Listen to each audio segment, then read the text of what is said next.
Speaker. The Honourable Steve Chadwick.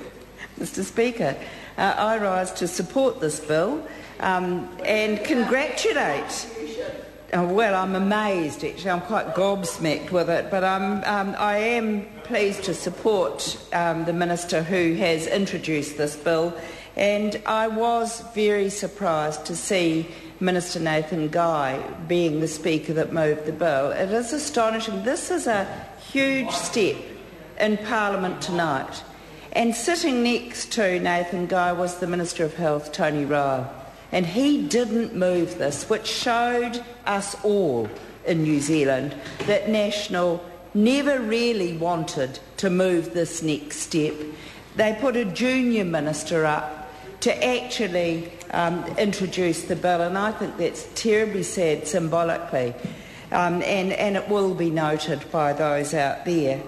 I also want to congratulate Honi Harawira. I think he's been a warrior about smoking cessation and a proud warrior. And this was an issue of convergence, actually, that started by Tuku Roirangi Morgan, and we should acknowledge those that have gone in the House before who were very brave with the original Smoke-Free Environment Bill in 2000. So this is a long time coming. It's a bit of a slow-burning issue. But any public health issue is about incremental change and bringing society with us.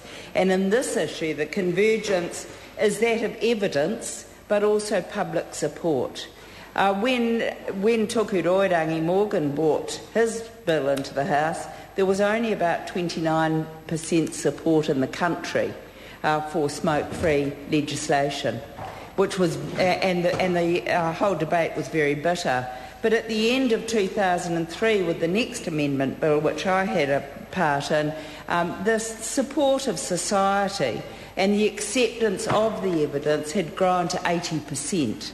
So time takes a while to bring communities with us here. I think that I am a little bit disappointed in this. I think if you only get a crack at it every now and then. 2003 was the last time, it's now 2010, and only one recommendation of the Māori Affairs inquiry report is picked up by this bill. I think it was a great opportunity, and I know that Minister Turia would have been fighting very hard with National to get more into this envelope of this suite of recommendations. And there may be more that we can do once it's gone to select committee. And it's just you're not going to get another opportunity perhaps for another 10 years, and we should be doing more if we're going to reach that goal of smoking cessation by 2025, because time goes really quickly.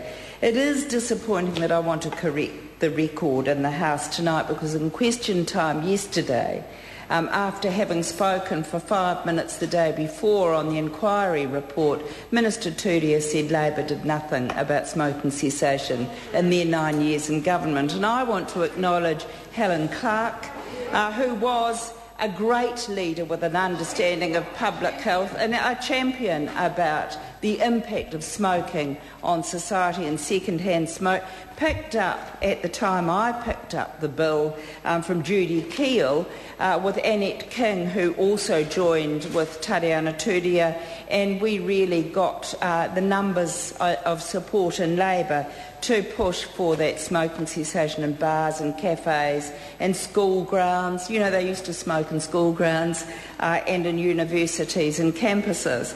And I was saddened, and you do ask what's happened since 2003, because there were two doctors in the House that supported the bill, and they were consistent, Dr Linda Scott and Dr Paul Hutchison. But the rest of National Party speakers, when I sat in that chair, were vindictive and absolutely nasty about the taking away of civil liberties by this bill that we were introducing at that time on the Smoke-Free Environments Amendment Act. But I think communities themselves have now convinced National that this is the right thing to do, and that's often about public policy. public policy moves with time, and the issues are definitely much clearer. I think it's very brave and honest and upfront of the Māori Party to say this is largely a Māori issue that needs some Māori solutions, and that's great. That's leadership, and that's what we're seeing there. But there was also an element of pressure. That petition of 20,000 people in 2008, nothing was done after that. And I know we were in an election time, so nothing would be done there. But Ian Lees-Galloway did pick up those 20,000 petitioners and introduced a members' bill, and that is always a little bit of sand in the oyster that stimulates government to say perhaps we'd better do something, not sure what, and it was also the Māori Affairs Select Inquiry that helped. But in that time of 2 years, from the time of that petition till Ian Lees-Galloway's members' bill, 10,000 people died from the effects of smoking. And it's also known fact now scientifically that 350 people die every year from the effects of second-hand smoke. That's more than people killed on the road in motor vehicle accidents in New Zealand. So this is a government that now sees the convergence of both evidence, research. The evidence was there, for goodness sake, about the impacts of smoking in 2003 when Dr Paul Hutchison sat on the Select Committee with myself and Sue Kedgley. And I do want to comment also on it's fantastic to see two ACT members splitting your vote. You've never been frightened about splitting your vote. But in 2003, the worst response to the Smoke-Free Environment Amendment Bill came from Rodney Hyde, who came down to the House day after day and attacked us for our position on that bill. And also he changed substantially the role of organisations like ASH, who were involved in lobbying for change. They were overt about lobbying for change. They didn't hide behind physicians, nurses, doctors, midwives, Plunkett and others who were asking for change. They gave us information to put the evidence before us. Every month we got a newsletter.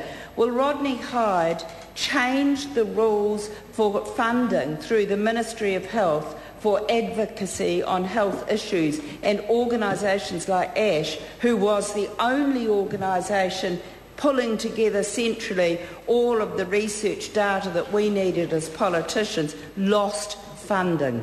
I also want to mention here, and I thought Sue Kedgley brought up some amazing points now about the tobacco industry themselves and how they hide behind other organisations.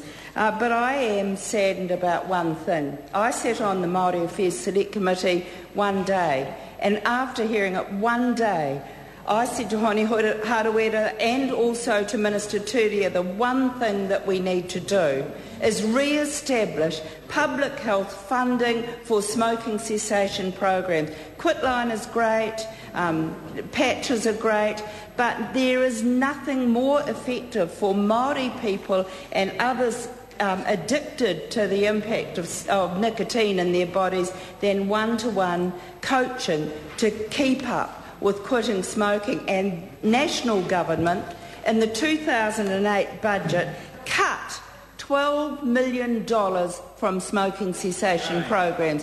So how can they sit there in the House today and say that they support the initiatives of Tariana Turia? They have not put their money where their mouth is. They have cut public health funding around the country, right across the board. Every region in New Zealand has had slashed funding to public health funding about health and wellness by this national government on their watch. So it is absolutely wrong for them to stand up and say, we own this, we applaud this.